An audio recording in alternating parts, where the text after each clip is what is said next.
You're listening to Rebel Spirituality with me, Sam Goldfinch. Here's the truth. Wisdom doesn't follow rules.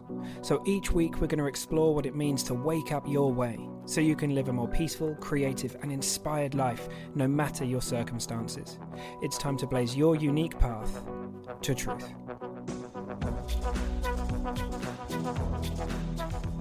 Hey Rebel.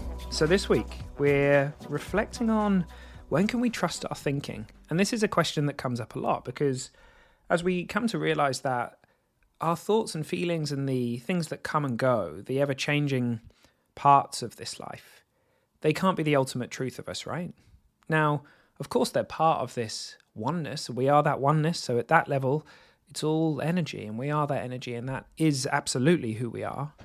But it's often a very helpful kind of teaching point to realize, hang on, here I am, sense of I am, and then things are appearing and disappearing in consciousness. It's like, well, when can I trust that then, Sam? You know, sometimes I have however many thoughts a day. How do I know which ones are kind of helpful? How do I know which ones aren't helpful? And I've been kind of reflecting on this, and I guess there's maybe a few ways that we could look at this, but the one that's coming to me today is just to kind of, rather than figuring out whether we can trust our thinking or not, is to try and figure out where we happen to be in our kind of level of understanding at the moment, or like in any moment of time. Like we all have a finger on when we're kind of in a mood, when we're feeling a bit down, perhaps we're in a funk, perhaps we're feeling insecure, all the different flavors of insecure. You know, Sid Banks used to talk about insecurity as almost like a umbrella word, and I'm kind of with him. I like that because it resonates with me, but if that word doesn't work, throw it out for you. Maybe it's times when you're feeling anxious. Maybe it's times when you feel like the world's against you. I personally quite like the word insecurity because it kind of, I can kind of sense those states, you know, and it can show up in different ways. But I kind of have a good read of when I'm feeling insecure. And, you know, that used to be a lot of my life. I don't make such a big deal out of it these days. It tends to kind of come and go. It's part of life, I think. And so much of it has fallen away because I'm not making a big deal of it.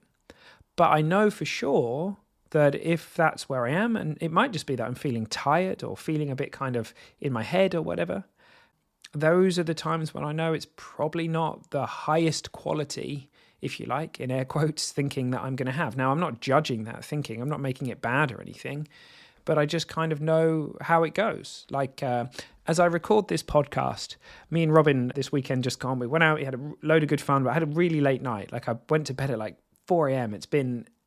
That never happens.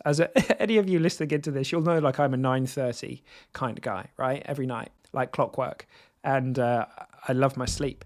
But Robin was DJing, we went and had fun. And it got carried away with ourselves and, you know, why not every now and again or whatever, right? Anyway, I think today is the first day where I feel like I'm back on body clock, back having slept well. And I sat down this morning and I was just like, wow, it's just here. You know, I just sort of feel settled. I feel home and came up with a couple of ideas for a podcast. And I was like, that's great. I'm just going to hit record and see what happens. I haven't done much thinking about it, you know. This is just one of those moments where I can tell that I've got a lot more common sense. I'm much more connected to just that simple wisdom that we all have. And, you know, it just comes with a nice feeling, comes with a nice sort of experience of life, right? And on Monday, I felt really, really tired and I didn't feel so good. And as I looked out into my life and I looked at certain projects and things that are happening, I had some thinking about it and some insecurities. But I know enough now not to take that stuff so seriously. I know that it's okay.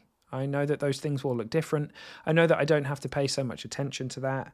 I don't have to trust it in that kind of when I'm feeling like that. And that's really helpful to know because in the past, I definitely have boarded those trains of thought, if you like, and gone to whatever station they've taken me to, got off and had a good walk around. But now I realize I don't have to do that, right? So these things might come up, they might appear, these worries and stuff. But I don't have to kind of make them wrong or any of that kind of stuff, but I can be more attuned to that. And so I know, interestingly, I was chatting to somebody on a coaching call a few weeks ago, and we were talking about writing. And one of the things that I shared for me that I've been struck with is I can try and make myself write stuff. I can sort of try and do the whole, elbow grease, hard work, sit down, same time, all that kind of stuff. And I'm not going to say that there's no validity to that. But what I have noticed for sure is that if I'm in a good feeling for life, if I'm feeling inspired, if I've had a walk around the park and just been struck by the beauty of just the ordinary, beautiful, simple things that are out and around all of us all the time, if we have eyes to see them, I feel inspired to write. I don't have to kind of force myself or tie myself to a chair or any of that kind of stuff. It just moves through me. It just happens.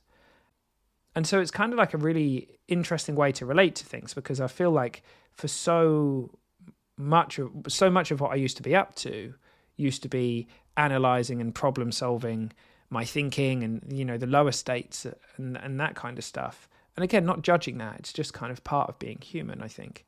But the more I've realized it's okay. It doesn't matter. There really is a psychological immune system. There's always something that's lifting us back up. And if I don't identify with that stuff, so in the inside out understanding, in the 3 principles world, people often talk about holding on to thought. And to me, it's different ways of talking about the same thing. Holding on to thought, another way of saying that is identifying with a story. Another way of saying that is believing in something.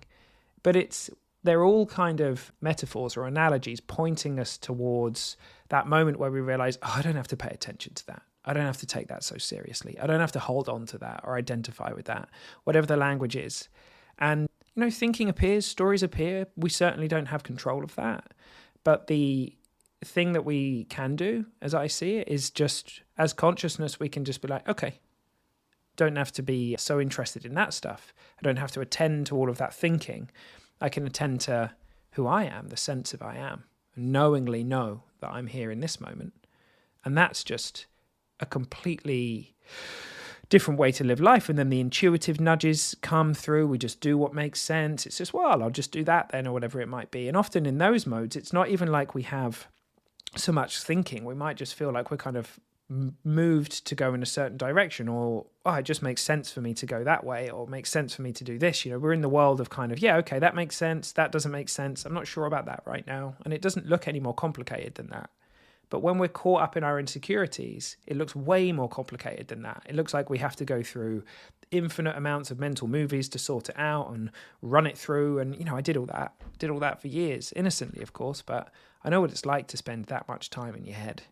And I can happily report it's much more peaceful and much more pleasant to spend less time in our head with our thinking and hanging out with all of those thoughts. And it's just a much easier way to live and a much more effortless way to live in terms of everything, right? Professionally, personally. It's just like, what if we didn't need so much of that? What if we could throw so much of that stuff out? Another metaphor, of course, for not holding on to it and just see what comes through in its place.